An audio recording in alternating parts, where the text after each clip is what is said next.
டெல்லியில் இந்து சேனா அமைப்பினரின் செயல்பாட்டை கண்டித்து கேரள மாநிலத்தைச் சேர்ந்த நாடாளுமன்ற உறுப்பினர்கள் போராட்டத்தில் ஈடுபட்டுள்ளனர். இதுகுறித்து கூடுதல் தகவலை தருகிறார் எமது சிறப்பு செய்தியாளர் சலீம். இப்போ நாம கேரள அரசினுடைய அதிகாரப்பூர்வ டெல்லி இல்லத்தில் இப்பொழுது நாம் நின்று கொண்டிருக்கின்றோம். காட்சிகள் எப்படி இருக்கு அப்படின்னு சொல்லிட்டு நீங்க ரொம்ப கிளியரா பார்க்கலாம். நம்ம கேமரா பர்சன் இப்போ உங்களுக்கு காட்டுவார்.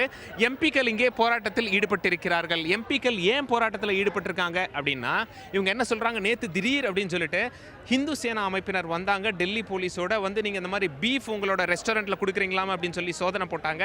அதுக்கு ரெஸ்டாரண்ட்டில் என்ன சொல்லியிருக்காங்க, மேனேஜர் என்ன சொல்லியிருக்காருன்னா, இல்லை அதாவது பசுமாட்டு இறைச்சி நாங்கள் கொடுக்கவில்லை, எருமை இறைச்சி தான் நாங்கள் கொடுக்கிறோம், எங்கள் மக்கள் அதை விரும்பி சாப்பிட்றாங்க கேரளாவில், அவங்க கேட்குறாங்க, அதனால் நாங்கள் கொடுக்குறோம் அப்படின்னு சொல்லி விளக்கம் சொல்லியிருக்காங்க. எப்படி டெல்லி போலீஸ் உதவியோட ஹிந்து சேனா அமைப்பினர் இங்கே ரெய்டுக்கு வரலாம் அப்படின்னு சொல்லி இதை கண்டித்து கேரள முதலமைச்சரும் பேசியிருக்காரு.